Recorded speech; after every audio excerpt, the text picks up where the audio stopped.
Hi, everyone. I'm going to wait a little bit to allow everyone to enter the Zoom meeting. So thank you for those that were waiting.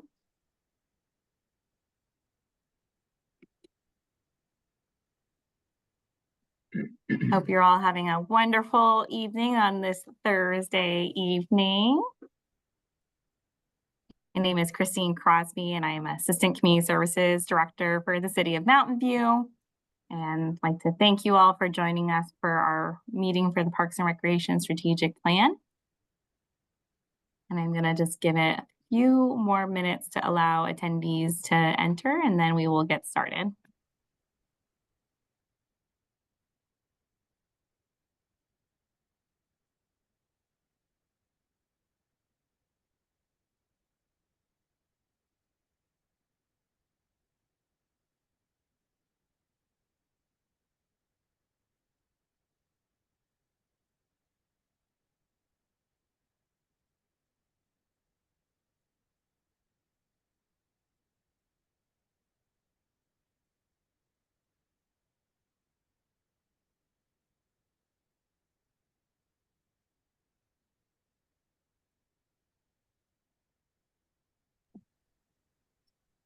All right, good evening. I'm going to hand this over in a minute to our Community Services Director, John Marchant.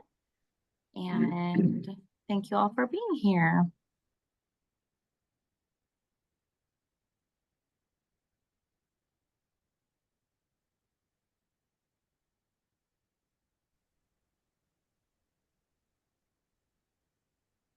Good evening, everyone. Thank you for joining us for this meeting regarding the Parks and Recreation Strategic Plan update. Again, my name is John Marchant. I am the Community Services Director.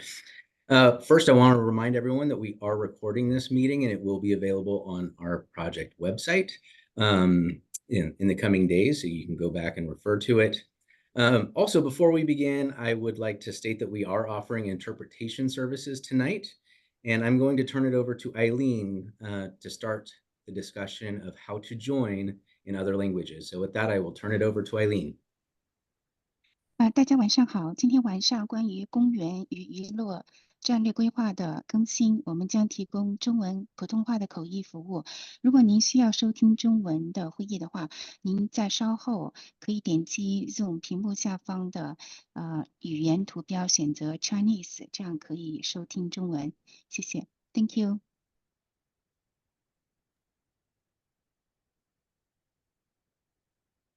And Jason, would you like to jump in, please?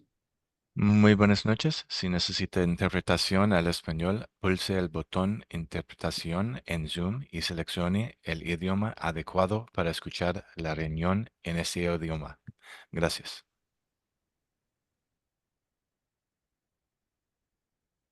And Natasha? Добрый вечер, я Наташа Дроздова.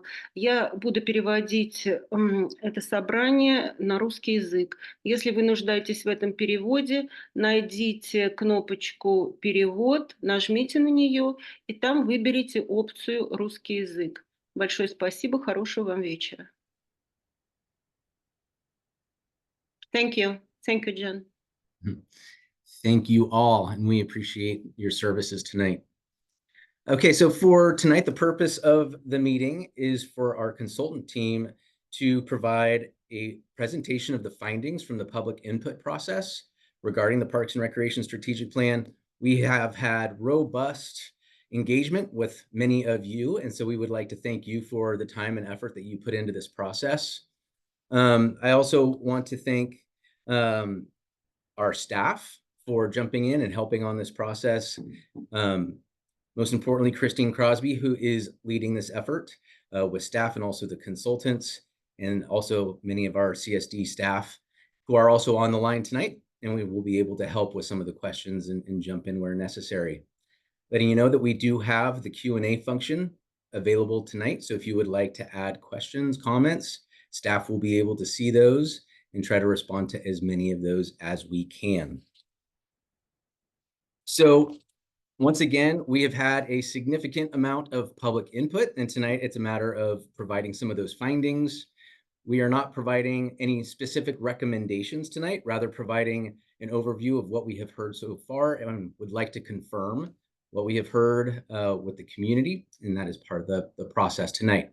So with that, I am going to turn it over to Nilay Bhatt, the founder and CEO of Next Practice Partners, who is leading this effort, and he's going to take it over from here and introduce his team. Thank you, John, and good evening, everybody. I am going to share my screen here, and please let me know if you are able to see it. Thumbs up, yes. John? Yes, we can see it. Okay, Nilay. Yes, wonderful. Nilay, we're good. All right, thank you. So as John mentioned, I am the founder and CEO with Next Practice Partners. Some of you may have attended the previous public meetings. Just by way of background, this is what we do all over the country, including several in California, with a number of nationally accredited CAPRA and gold medal winners. And as we speak, along with Mountain View as well, we recently finished the Fremont Plan, Walnut Creek, the city of San Jose, and all up and down the California coast, as well as along the country. And we routinely partner with a local San Francisco-based planning firm as well. And I'm going to have Diksha speak to WRT. Good evening, everyone. I'm Diksha Rawat from WRT. We're a national firm with an office based in San Francisco. We're working with Nilay's company on this, and we also actively work on parks master plans across the Bay Area and in California and beyond. Some of the recent parks plans that we're working on and have completed some of them are Santa Clara, East Palo Alto, Foster City, Fremont, San Leandro, etc. We're a multidisciplinary company which has people from landscape architecture, city planning, architecture, and so we bring a very holistic approach to planning of park systems. Thank you, Diksha. I also have one of my colleagues, Suzanne Wolf, as well, who is here and will be happy to address questions and is supporting our project work as well. So with that, want to give the team a sense of the schedule and the work that has been done thus far. Starting from last summer with the kickoff, we've had a number of community input workshops, intercept surveys, and focus group meetings. We've had 3 different pop-ups, including at Shoreline Park's 40th anniversary. And we've also had dedicated focus groups just in Spanish and just in Mandarin as well for some of our non-native English speaking community members. All that input was then used to craft the surveys, starting with the statistically valid survey by ETC Institute, one of our other partners, and an identical version of that survey through SurveyMonkey in English, Spanish, Mandarin, and Russian that was promoted by the city and also on the city's website, as well as the strategic plans website, imaginembparks.com. Where we are right now is right at the findings presentation. And from here on, as we go towards the completion of the project, this is what the rest of the timelines look like, with the recommendations that, as John alluded to, we don't have any recommendations yet. This is simply the findings. We will be creating those and bringing them back to you in a draft format for your review, the community's feedback, the PRC's feedback, which ultimately then through winter and early spring will lead to the plan development and the final plan adoption. So with that, I want to give you all a quick recap of the public input summary thus far. As John mentioned, the community has been extremely well engaged and you all have shown up repeatedly, and we really appreciate that.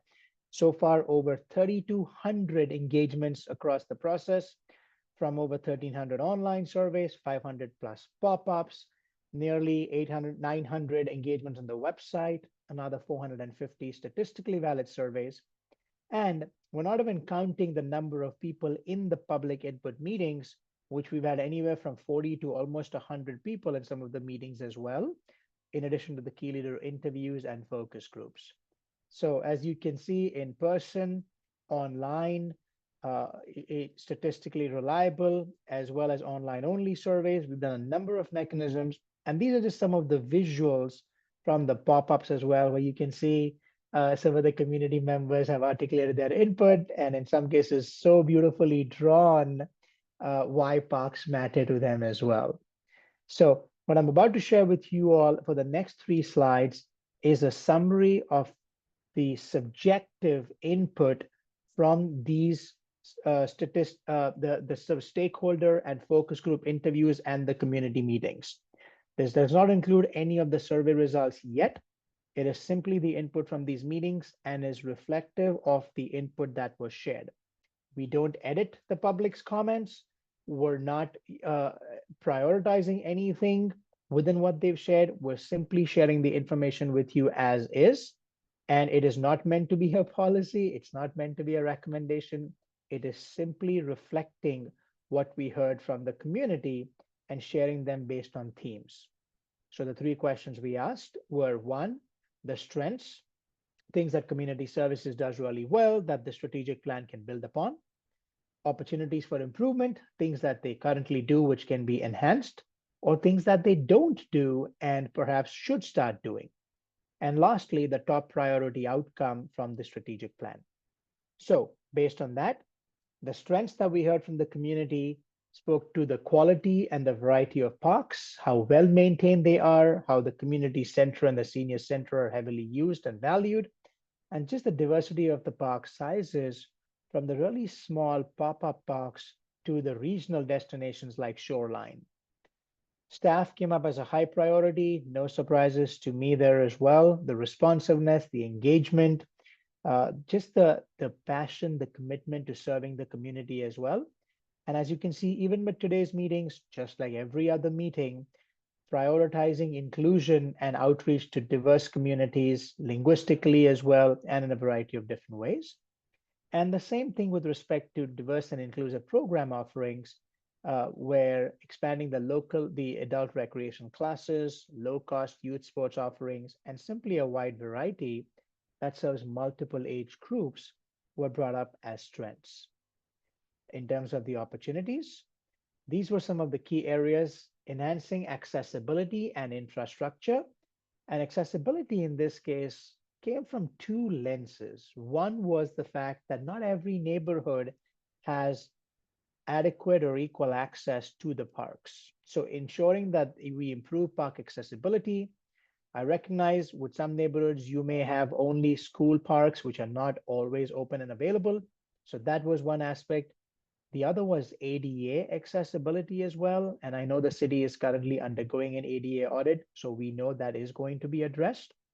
Obviously, in some places, you do have older infrastructure, and reviewing safety lighting, enhancing restroom access, and simply improving the older parks, as well as trail and bikes, maintenance, connectivity, and just safe and accessible routes as best as possible to get from one place to another, and to also be able to walk within the parks as well. Similarly, for recreation, increasing programs and offerings was really important. A lot of input was also about shade structures, shaded play areas, tree planting as well, community gardens, and just a variety of diverse recreational landscape and spaces. And as best as possible, to continue building on the engagement through these community events, through these outreach mechanisms with the non-native English speakers too. It's not realistic for the city to do everything for everybody. And so a lot of conversations also came about partnerships to see what are the ways in which public, private, nonprofit partnerships can help creatively maximize using underused spaces, a variety of multi-generational, multi-purpose activities, looking with developers as well as the schools as well, so that ultimately we're providing the maximum access to the maximum number of opportunities for the city residents. Of course, through all this as well, the environmental sustainability, looking at the impacts with climate change, ensuring that as we develop things, we're keeping the environment and overall sustainability in mind, were also opportunities that the community cited. And then lastly, as the top priority outcome, what is the thing they really want most from the strategic plan? Funding was a huge part of it. You all know better than we do as well. and John alluded to this too, the cost of land is certainly exorbitant. And in terms of maintaining what you have, in terms of land acquisition to develop new, looking at long-term viable funding sources is going to be important. Connectivity from the neighborhoods to the parks and greater access to existing parks, and improving and maintaining existing parks, open spaces, gyms, sports fields, all the rest were big priorities. In addition, the tree canopy cover, native landscaping, and again, I know there is a parallel plan happening for that as well. And this still came up a lot in our interviews too. So ensuring that there is tree cover, there is a walkable and bikeable climate resilient system that maximizes connectivity. And as we look at increasing community engagement, to also maximize a sense of welcoming, safe environment, where appropriate with lighting, where appropriate with other public safety measures, and to keep building this sense of belonging and community with the special events, with the cultural events, both through the city and through other partners. So these were the top priorities from the subjective input process. And using all this, we then started working on the statistically reliable survey with the city staff. This was administered through an independent firm called ETC Institute. And while a majority of the questions are consistent so we can have national benchmark data, the choices within them were all driven by the input you all provided in the previous meetings and outreach opportunities that we had. So all the choices were customized to Mountain View. And for this to be statistically reliable, it was administered randomly by mail, followed up with phone calls and a one-time sort of link per households. And the goal was 450 to be a statistically reliable sample, which we reached. And a 95% level of confidence and the 4.6% margin of error simply means that in order for something to be reliable, we have to be able to repeat the process again and again and get similar results. And this tells me that 95 out of 100 times, the results we're about to show you are in a margin of error of plus or minus 4.6%. So some other aspects, the way this survey sample is administered, they also ensure that the sample's demographics are closely aligned with the actual city's demographics. So for example, as you can see here, ETC Institute is the firm that did the statistically reliable survey. Esri is Environmental Systems Research Institute, and they look at census data and future census tract projections across the country for every jurisdiction. So as you can see, for most of them, with the exception of ages 20 to 34, the age segments of the survey respondents are very close, or the survey or the members of the households of those that took the survey are very close to those that Esri reflects for the city's population.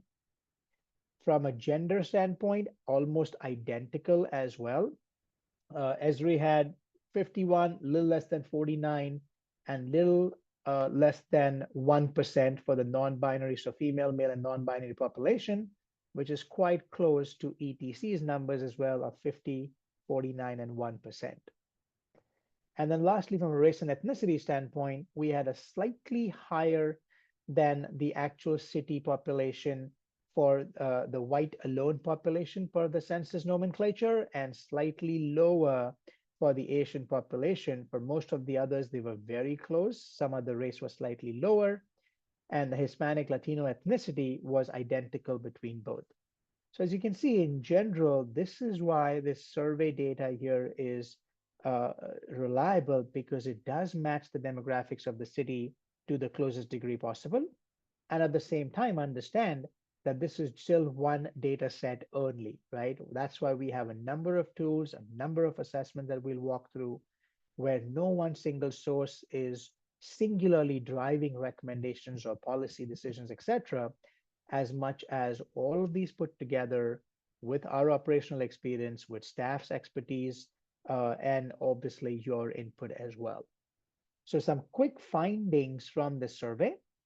In terms of looking at ages of people in the household, as you can clearly see, All ages are fairly well represented. I'm not expecting a 5-year-old to take a 6-page survey. And I would imagine that as parents take that, they are thinking of their kids or grandkids or nephews, nieces who might be there as well, as they think of future needs and uses for the park system. In terms of visitation, this is absolutely fantastic. Nationally, about 76% visit parks, rec facilities within a year. In Mountain View, that is 96%, right? Absolutely incredible visitation, very, very high, and very high frequency as well in terms of visitation too. As you can look at some of these, a number of people, in fact, a majority go there several times a week, while there are some in this case that may be, again, from the survey standpoint as well, captured for their extended visitation. I do see, again, as we go through this as well, the overall ratings, in addition to the visitation, those that did visit, the majority of them, 89%, 9% higher than the national average, have also rated the physical condition as good or excellent. 0.5%, so probably one person probably said poor, and about 10% said fair. And what we've articulated to the staff as well is in the vein of continuous improvement, what we would love to see as a goal in the next 5 years, maybe 10 years, is the thought that how do we minimize or reduce the ones that rate this as good and maximize or grow the ones that say excellent as well. So in terms of top 5 barriers to visitation, this is where we asked people as well, what are the reasons that prevent them from visiting more often? Lack of shade came up as the number one. 22%, 1 in 5 people said lack of shade is the challenge, what prevents them. It's something we're hearing more and more across the country as well. Even in the stakeholder meetings, we heard from people about tree canopy cover, shade structures, etc. Lack of restrooms was another one with 20%. Lack of amenities people want to use, which in some ways impacts the fact that they go to other parks and facilities in cities and other cities in the county. Distance, safety, awareness, etc. was some of the others. Now, the same questions were asked for program participation, and this was wonderful to see, the national average being 32%. We recommend to agencies that they ought to get to 41 or 40% as an absolutely aspirational goal. There's maybe 5%, if not even less than that, that actually get to that point, and Mountain View is already higher than that. So huge shout out to the staff, both on the park side for outstanding participation and recognition of quality, and the same thing on the program side as well for extremely high participation and extremely high rating of the quality as well. Year 2, as we would say, it's how do we reduce the ones that rate us as good and increase the ones that rate us as excellent would be an aspiration over the next few years. So same thing for barriers to participation as well with programs. The reasons that prevent people, too busy, not interested, which I understand. I don't know what is offered is the second highest with 23%. Nationally, though, I don't know what is offered is typically about 33%. So even though lack of awareness is a high barrier, it's still much lower than the national numbers as well. And program times not being convenient or programs not being offered, fees being too high and classes being full are some of the other as well. Some of that is a function of capacity. But those are things that staff will be looking at as well to see how do we lower some of these as barriers to participation and maximize use as well from the community. So then we asked people in terms of allocation of funds, right? If you had $100, how would you spend the money? And the number one thing people said, $25 out of every 100 was improve existing parks, pools, and rec facilities. Very closely followed by acquire and construct new parks and open spaces for, again, all the reasons we mentioned, where access to parks from certain neighborhoods may be underserved and the community would have needs for it. And then also in terms of existing parks and pools, similar to what's happening at Rengstor, for example, adding amenities to existing parks as well, or pools and rec facilities. So in terms of high quality parks, rec facilities, etc., most people again mentioned as well. Again, as you see this, 85% said very important, 13% said somewhat important, probably that one person again said not important, right? So in this case too, by and large, the reason so many of you are here as well, so many of the city folks mentioned their importance and the value of quality parks, rec facilities, etc. And through the pandemic as well, a majority have said that they see an increase from somewhat to a significant degree in terms of the perception of the value. Nationally, we have seen more people have looked at parks, recreation spaces, facilities, all the rest as far more essential to physical, social, mental well-being than they've ever seen before. And to build on that, based on the perception, they also said they would want to increase funding for future parks, trails, open space, recreation needs as well. So then we followed up by saying, okay, you value them more. You think it's important for the city to provide it. You think they should be funded to a higher degree. Are you willing to put your money where your mouth is? And from that standpoint, the community, a majority of them, 79% of them, almost 4 in 5, said yes, they are. In fact, the highest number were willing to pay up to $9 per month per household to improve the existing system of parks, trails, rec facilities, programs that are important to their household. As you see with the other numbers as well, anywhere from $3 to $4 up to more than $9 is what people said they're willing to pay. And this is really encouraging. We've done this in other cities where sometimes this number overall is as low as 40%, maybe 50%. In your case, to have it as high as 79%, despite the current times, recognizing cost of living, recognizing just inflation, all the rest, for people to put this here continues to underscore how important they believe parks, open spaces, trails, recreation is in Mountain View. So then as a part of the priority investment rating, this is where the survey firm aggregates the data, looks at what is important, what is said by the community to be a need, and to what extent do the community members' responses indicate how well the need is met. Is it fully met? Is it partly met? Is it somewhat unmet? Is it completely unmet? Based on that, things that people say are important. And from the ones that are important and they have a need, the ones that are unmet need become the highest priorities. Then we have the medium, then we have the low priorities. So when it came to facility amenities, these were all the things that came up as high priorities for investment, from multi-use hiking, biking trails, to small neighborhood parks, to large community parks, to trees, shaded picnic areas, restrooms, shade structures, native habitat and landscaping, walking paths, pools, bicycle pedestrian access. All of these came up as high priorities in this as well.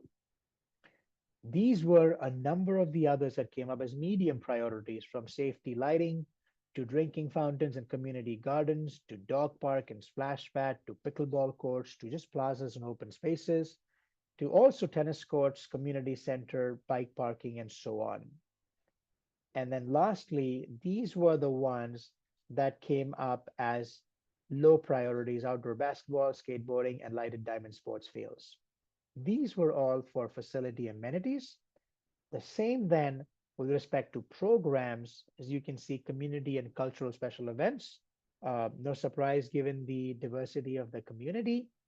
Adult fitness and wellness programs and the 55 plus fitness and wellness programs, both were high priorities, as were rec swim and water fitness programs and lap swimming, as were exercise classes, outdoor adventure, nature, environmental education, cultural enrichment, and counseling and mental health programs. These were all the high priority program areas, followed by a number of medium priorities from pickleball lessons and leagues to STEM classes and trips and tours, to adult performing arts, golf and tennis lessons, to youth swim lessons and sports camps, leadership, martial arts, intergenerational programs, and so on. And from the low priority standpoint, these were some of the low priorities: youth visual and performing arts, cheer, tumbling, gymnastics, e-gaming, 55+ sports leagues, and so on. So all of these was the discovery and the input from the community at large across the various ways. We also had an identical survey, as I mentioned, with SurveyMonkey that was administered in 4 different languages. And we had an outstanding response rate, 1,200+ in English, 50+ in Spanish, over 40 in Mandarin, and a few in Russian, available through most of April. And the questions were similar to the statistically valid survey, so we can look at an actual comparison.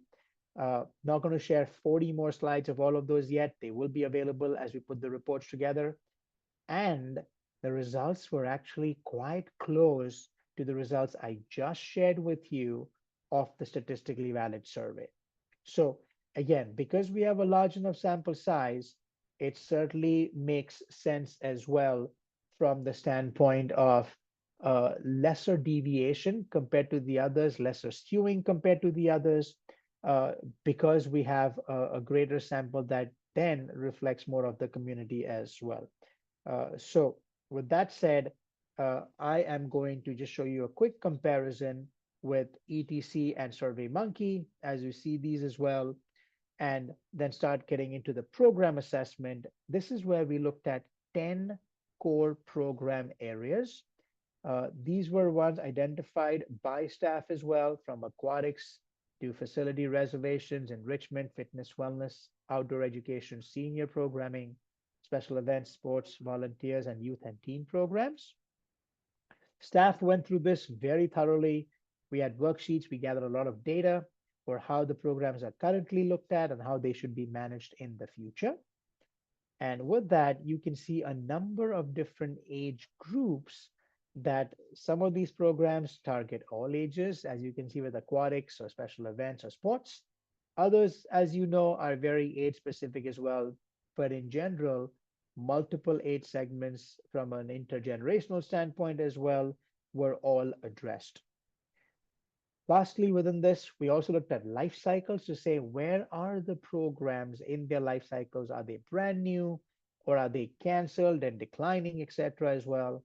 And as you can see here, you have no programs that were really canceled. 5% were in the declining stage with participation, which is significantly less than the 15%, which is the national average distribution. And so certainly indicates that staff is doing a great job in terms of ensuring programs are relevant to what the community wants. And if they are starting to become more stale or consistent, or something that isn't in vogue, to refresh them and bring them back again to launching new programs or continuing to grow as well. So with that, I am going to turn it over to Deeksha to speak about the park assessments. Thank you, Nilay. Could you go to the next slide? So in fall 2023, our team at WRT went out and spent 5 days touring all of the parks in Mountain View. We spoke with staff in terms of maintenance and also toured some of the parks with them. We assessed 45 parks and 4 trails. And we basically had 4 broad assessment categories that we were looking at, which were access and connectivity, condition, functionality, safety, and comfort. Within each of the categories, there were multiple other subcategories that were being judged. Some of those could be under access and connectivity. That could be path connectivity within the park, looking at sufficient parking, public transportation nearby, signages. Under condition, that could be paving condition, vegetation, tree cover. Functionality, some elements would be diversity of uses in the park, appropriate amenity adjacencies, compatibility with neighborhood uses.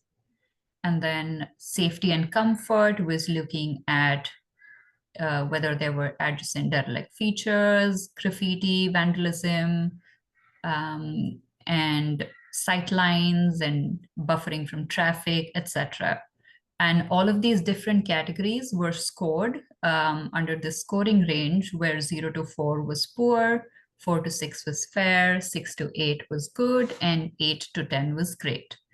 The map on the right shows the overall assessment and average of everything that we studied, and is the final culmination of that.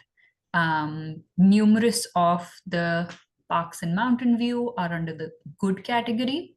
A few are under the great category. We have a slight number under the fair category, and none of the parks fell under the poor category. So that was great for Mountain View. Moving forward, let's look at a little more detail on some of these categories and key takeaways from there. So looking at access and connectivity first, we saw that there were well-marked primary signages for almost all of the parks that we visited, where we felt like there was a little more scope for improvement with some secondary signages from smaller streets maybe, and for bigger parks, some interior signages for direction would be really helpful for people for navigation. There are a lot of older parks in the system, and those could benefit from some accessibility improvements. We did not go into a lot of detail with the ADA accessibility because the city is doing a separate audit altogether. And then looking at bike lanes, there were bike lanes near some of the bigger parks, for example, but what we did notice was bike parking numbers could go up, or maybe they were a little hidden. So making those prominent would be really helpful. Here on the bottom right, you can see a great example of a crosswalk, which comes near a park entrance or a trail crossing. So emulating more of those in future park planning, especially when we come to neighborhood and community parks. Mini parks are still smaller and nested within the neighborhoods and usually have good access with the sidewalk itself. And we wouldn't recommend things like mid-block crossings for those. But for larger community parks, for example, we might want to start thinking in those directions. Moving forward with access and connectivity, we then looked at the 10-minute walking distance for Mountain View. A very high percentage of Mountain View residents are within a 10-minute access to a park, walking distance to a park, and this is like adult walking speed. What we did, of course, this map is subjective in the sense that there are school parks also included, which have limited access times for people.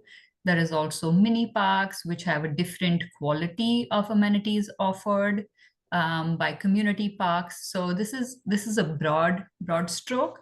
And then as we do more studies, we'll look at the more nuanced levels of amenity scattering, etc. So the next slide will show you removal of some of the school parks that have limited connectivity and access timings. So we can see that the map still remains pretty extensive in its coverage, which is good for Mountain View in general. Moving forward from access and connectivity, we then look at functionality. We had a lot of playgrounds and sports courts, but we felt like they could benefit with a lot more shade. Playgrounds, for example, there were a lot of young kids playing, and they had parents who, if the surrounding amenities could have like shade around them, that could be much more preferential for use. And then the trails, for example, would definitely benefit from a lot more tree coverage. And then looking at intergenerational uses within parks. So not the parks have basic amenities, but then how do we place those two together and allow for more users to be able to enjoy the space? A lot of the mini parks, for example, just had a playground, but then anyone who's a young adult or not really like having a kid, what kind of activities would they benefit from within that park space? Looking at condition, paving in concrete in most of the parks was in fair to great condition. There are some older parks which might require some repair, but that was all. Vegetation was well maintained, though some of that could be changed with a lot more like native planting. We had some issues in certain parks with gophers or some muddy lawns.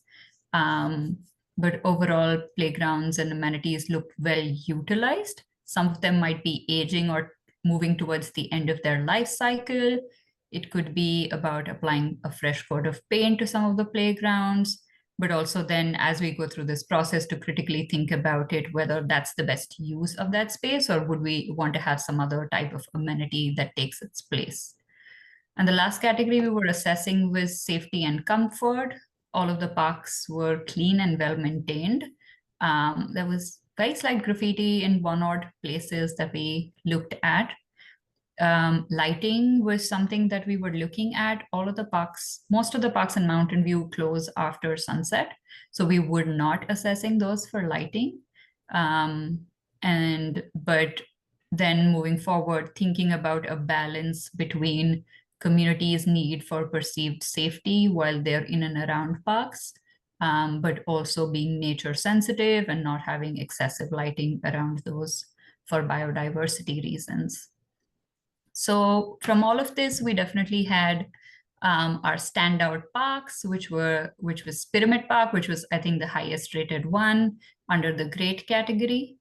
And I think some of the other ones that we had under the great category were also, I'm trying to remember now, sorry. The other one was Avondale. I think those were the two benchmark parks that we identified for Mountain View. And that's Pyramid is brand new, which makes sense for it to be a standout park. It was very thoughtfully designed with a number of amenities in the park space, having a little for everyone around. And so, yeah, moving forward, thinking of emulating that in other parks. Thank you, Diksha. So just before I get to next steps, just addressing a question, Jim, that you shared as well with the survey. Part of it with the survey, it looks at a statistically reliable sample across the entire city. It is not looking at data just based on individual neighborhoods, but all users and non-users across the entire city of Mountain View. And in terms of the parks rich or parks poor areas as well, that data is what we're going to be showing in a moment here. And we're still tracking that as well with some of the mapping based on equity of access that we will have. That isn't a part of the survey. It's a part of some of the other data tools. And as we've talked about, all of those tools collectively will influence the eventual recommendations that we will make in the coming months. So, Neela, if John? you don't mind, I'm going to jump in as well and state that, over time, we do track by planning area where our parks are, looking at access. And so just through the mapping that we have currently, we know where there are some gaps. And it's good to hear that we'll be working on some additional figures through this process. But we do have that information of where current parks are in relation to each of those neighborhoods. Thank you, John. And so just some quick next steps here. Obviously, there are ongoing reviews. Staff is going through the park facility assessment work, our programs, all of that information, along with documenting and developing the levels of service for all the different park types, all the different amenity types, are going to then be used to create the recommendations in a draft format as well. In addition to that, we will then be looking at visioning workshops and building a strategy, which ultimately leads to the action plan. All those are what we will bring back to the community, the PRC, for feedback. And as of now, the plan is set for adoption in the first quarter of 2025. Just a recap of the visuals I had shown you all earlier. And before we wrap up, just to give you a sneak peek into something we're working on now, which is going to be a great way to help address equity of access as well. We're capturing all the inventory based on what the city currently has and at a reduced level, because we know the other providers, including the schools, don't have the same level of access like a city-owned property has. So they will be weighted at a much lesser level, and the inventory from all of those will help create an existing level of service. Based on the current and the future recommended levels of service, we can then see the quantity of what's missing, and the maps that we're about to show you here as a few sample draft maps are by each amenity type, and they will show you where the gaps possibly are if nothing new is going to be done. Now, we already know there are some mini parks and neighborhood parks that are in the works, so those are not accounted for yet, and they will be in the future. So these are draft maps for individual amenities. For example, as you look at dog parks, these are the 3 current locations for dog parks, and the standard is based on density of population. So the ring from the center will go out till it captures 25,000 people. If you were to add another dog park, or if you were to have an increase in the population, then the rings would shrink to account for a higher density as well. Similarly, with outdoor pools, we've got 2 bodies of water at Ringstorf, which is why you see one single ring, because really the bodies of water, essentially the service areas overlap. And you see Eagle Park as well as another one. Skate parks, we have a single one there, which is what is documented here. Same with pickleball courts, and these are dedicated outdoor pickleball courts alone. Tennis courts, as you can see, there are overlaps in some areas and gaps in the other. And then splash pads, the easiest map we've done. We don't have any yet. So that's what the map looks like right now. So these are things that will help, again, as we look at future land acquisition, development, partnership, all the avenues in order to better serve the community and meet your needs. This will be one more data set along with all the others that will collectively help drive recommendations and ultimately action for the city to consider. So with that, I want to thank you all very much for your time and the input. And I know there have been questions along the way that we can and happy to answer here as well.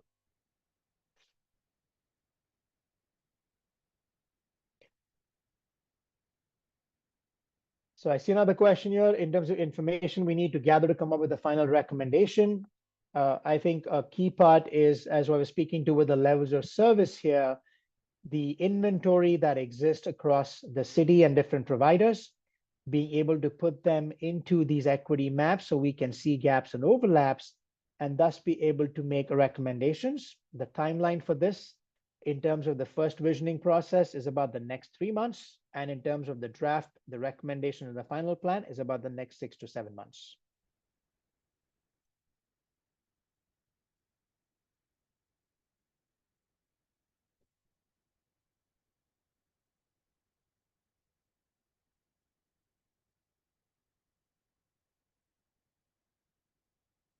John or Christine, any other thoughts?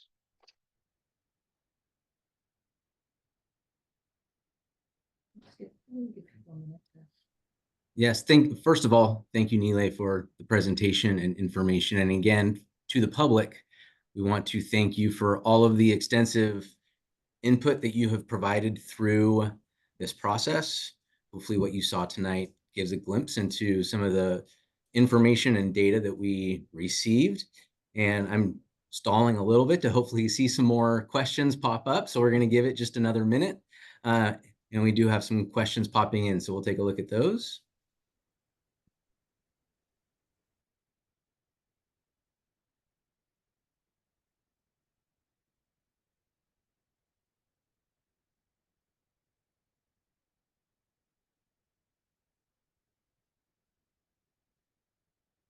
So, Bill, as you saw in the maps that Diksha showed, we have the analysis for the walk times as well without the school areas. So yes, we will have those exact same thing. Based on the current agreement for the next 10 years, there will be access to the school areas, but as you know, in a much more limited capacity. So if we do account for those where we do, they will be accounted for in a much reduced capacity and not as if it were an equivalent to a city-owned property.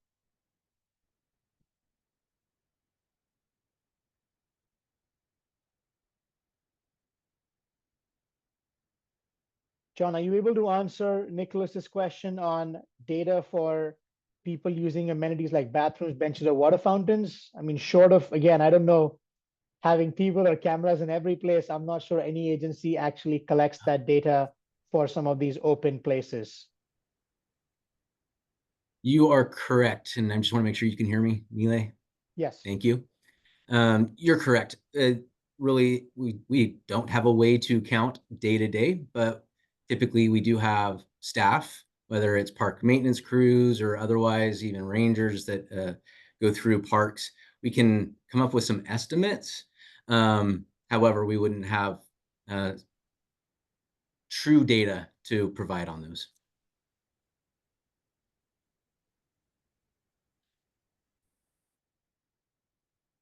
Diksha, can you speak to the lighting question by Bruce, please, with respect to appropriate sensitive?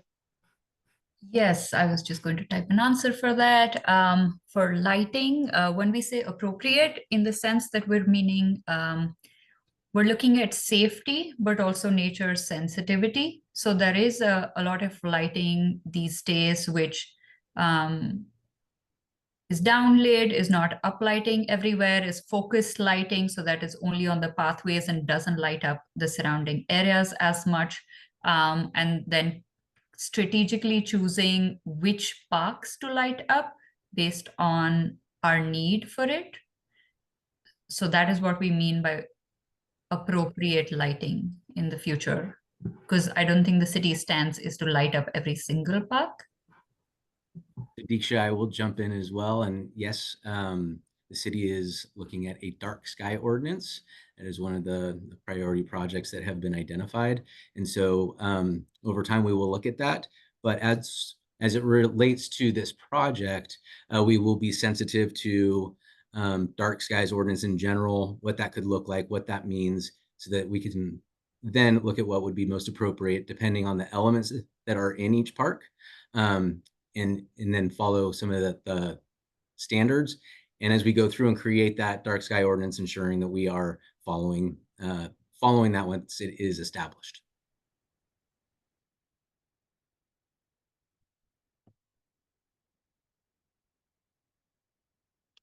All right. There is also a walkability question that I see.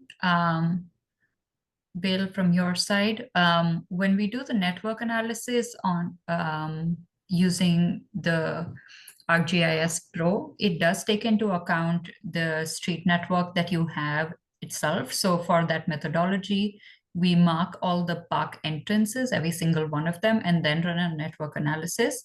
It does take into account large streets. It does take into account railway tracks. But within large streets, if there is a cross section, like if there's a crossing, it won't automatically count that as a barrier. So I just wanted to point that out. So there is a difference between like perceived safety for people and like the ability to actually cross when at least the system, the program is doing its analysis. So the walk spread that we're seeing is definitely one thing, but then layering on some of the major transportation barriers that we have in this city is definitely another thing that we would be looking at when we go into the recommendation stage.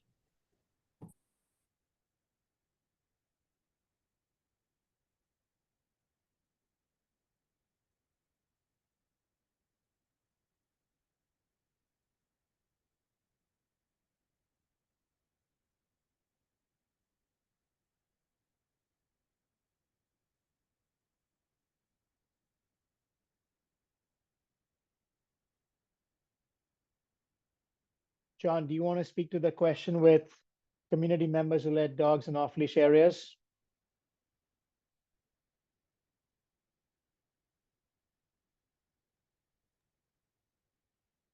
Thank you, Nile. So yes, this is an item that we are aware of that is taking place in a variety of locations in relation to dogs being off leash. So number one, a number of parks do have off-leash dog areas, and you can find that on our website under the park section. If you go under community services and parks, you will find where those off-leash dog areas are. We also, as Nile showed, we do have some fenced in dog areas, Shoreline, Rengsdorf Park, and Pyramid Park. And so if you see dogs off leash in areas where they should not be, you can send an email to community services or even parks@mountainview.gov and provide locations and times that those are taking place. We will be in touch with the Silicon Valley Animal Control Authority, who we contract with. And we will also make our rangers aware of the times, locations, so that we can do some spot checks and do some engagement, education, and talk to those folks. Thank you, John. I see a comment as well speaking about the exploration portal at Discovery Park in San Jose is very exciting. We should do that here as well. Thank you, Bruce. Noted.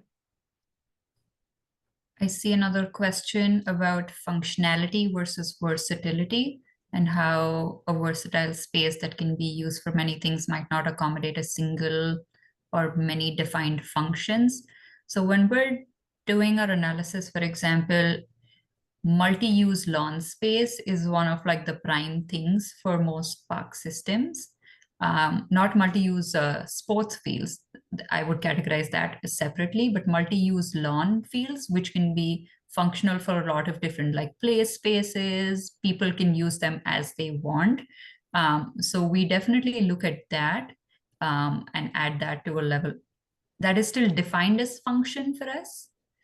And so I wouldn't necessarily separate functionality and versatility when we're doing our analysis.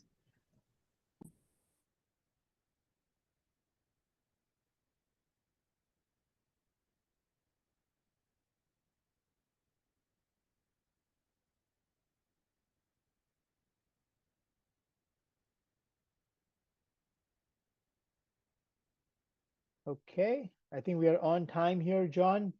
Any final words to close us out here?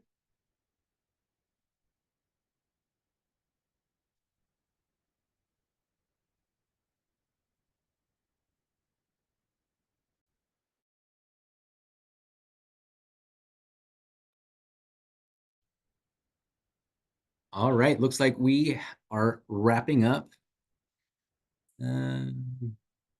Nile, we have one more question, and then we're gonna wrap things up. All right. So I think, Bill, in this case, it is meaningful prorating a park because we don't want to discount what exists entirely. We do want to look at it in a way that is realistic based on access. So the way we prorate it is based on available hours, which for school sites often is evenings, weekends, and summer timeframes as well. And that's how we would prorate that. So it still accounts for some level of use, but it's not going to account for schools being fully used like a city park might be. So it's not trying to overcount anything and not also trying to undercount it, which is what we'll look at, and we will document those assumptions. Over to you, John. Great. Thanks again, Nile, and to the entire consultant team. Thanks to the staff that is here tonight to support the efforts. And most importantly, thank all of you. How many people do we have? Yeah, so we have about 38 on the line right now, just so that the public knows how many people were here tonight. So we thank you. We did have a similar meeting last night in person. We had almost 50 people in attendance for that meeting. And again, it went really well. I want to thank them for being there. So once again, we are going to be uploading more and more information, including tonight's PowerPoint and the meeting to our website, which is imaginemvparks.com. So please keep up with us. We will be providing a similar presentation to our Parks and Recreation Commission on Monday night next week at 6 p.m. So if you'd like to join us, you can find the meeting agenda on the city's website. You can sign up for PRC notifications on our city website if you'd like to get notified of when those meetings are coming up. And so with that, I want to say good night. Again, thank you to everyone for joining us, and please follow along on imaginembparks.com. We look forward to next steps. Have a good night.